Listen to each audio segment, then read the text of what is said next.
Hi, good evening. And this video is about task 3, display data visually for traders.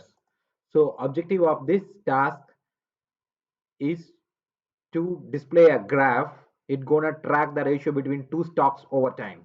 Earlier we were tracking the two stocks top ask price over time. Now we are going to track the ratio between two stocks over time. And also we are going to help traders to monitor the ratio of two stocks against the historical correlation with upper and lower threshold or bounds. Let's see the code changes. I am using Python here, so just an IDE to just show how code changes have been done. So main changes that I made involved with the files graph.tsx and data manipulation.ts. First, let's start with graph.tsx.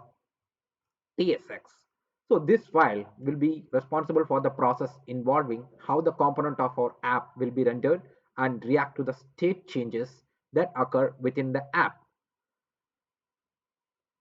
And we are going to track the ratio of two stocks, and we are going to plot upper and lower bounds.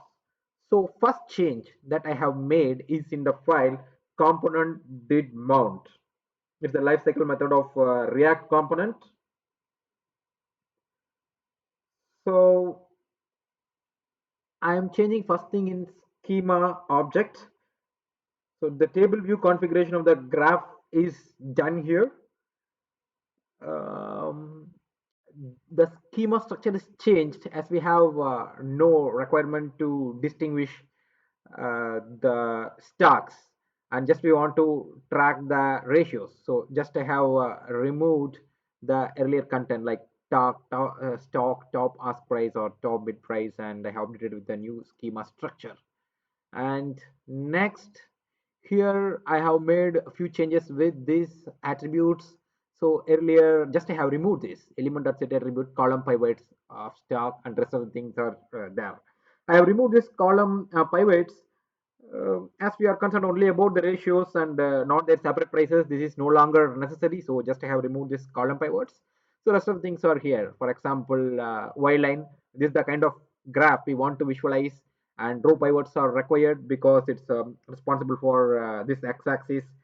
Based on its timestamp, data point mapping is made actually.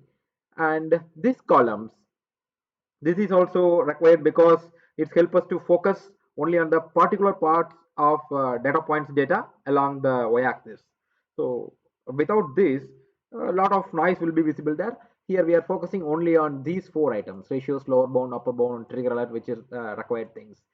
And these aggregates are used here because it helps in handling duplicate data. Like they will consolidate the duplicate data as just one data point based on their unique timestamps. And next change I made in React lifecycle method here. This component did update method gets executed whenever the component updates.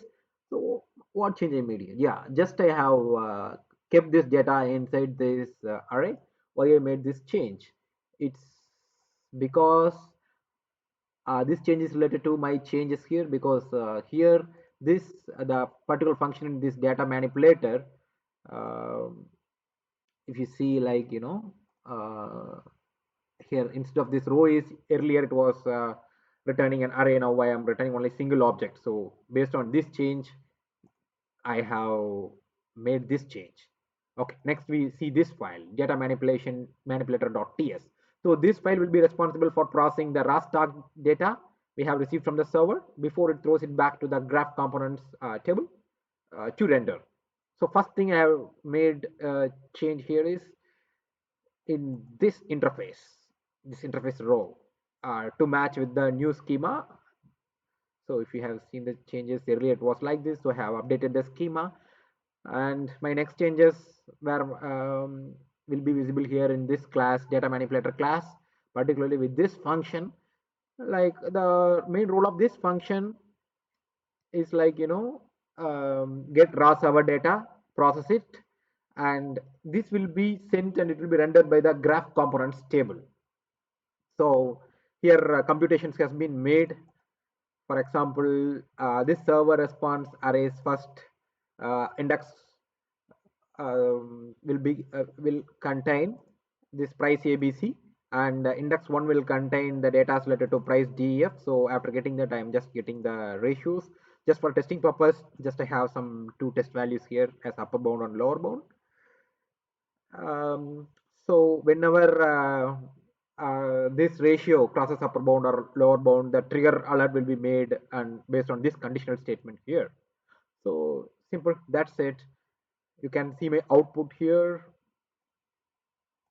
Yes, if you can see, trigger alert is made once it crosses it lower bound or upper bound. So this is the final output. Thanks.